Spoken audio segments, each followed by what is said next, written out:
ஒரு முகமுடி அணிந்த வாழ்க்கை அல்ல, ஒரு டிரான்ஸ்பரண்ட் லைஃப், வெளியரங்கமான வாழ்க்கை.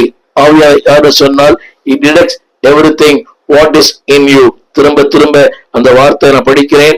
நீ வஞ்சித்தாய், இரண்டாவது பொய் சொன்னாய். கவனிங்கள், வஞ்சிப்பதும் பொய் சொல்வதும் கூட கண்டுபிடிக்க முடியல. இன்றைக்கு எது உண்மை எது பொய் என்று கண்டுபிடிக்க முடியவில்லை.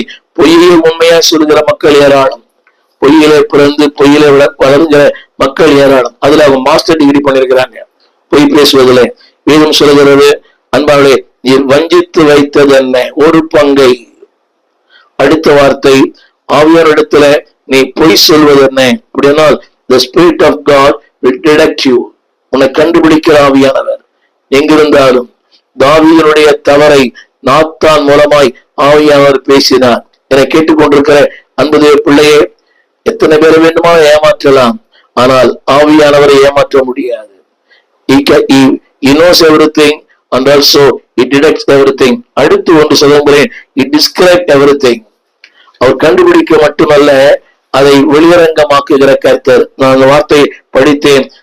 பேதுரு அவனை நோக்கி, மக்கள் இருக்கிறார்கள், சபையார் இருக்கிறார்கள், கூட்டம் இருக்கிறது, எல்லாம் இருக்கிறது, எல்லார் மத்தியிலே அனனியாவே, நான் சொல்கிற வார்த்தை the describe, நிலம், பங்கு, வஞ்சனை, பொய், சாத்தான். இந்த டிஸ்கிரிப்ஷன் பார்த்தீங்களா? திரும்ப சொல்லுகிறேன், நிலம், அடுத்து விற்றது, அடுத்து பங்கு, அடுத்து வஞ்சித்தது, அடுத்து பொய் சொன்னது. இத்தனையும் ஆவியானவர் சொல்லுகிற வார்த்தை. இரண்டு பிள்ளையே, God detect your sin and also he describe your sin.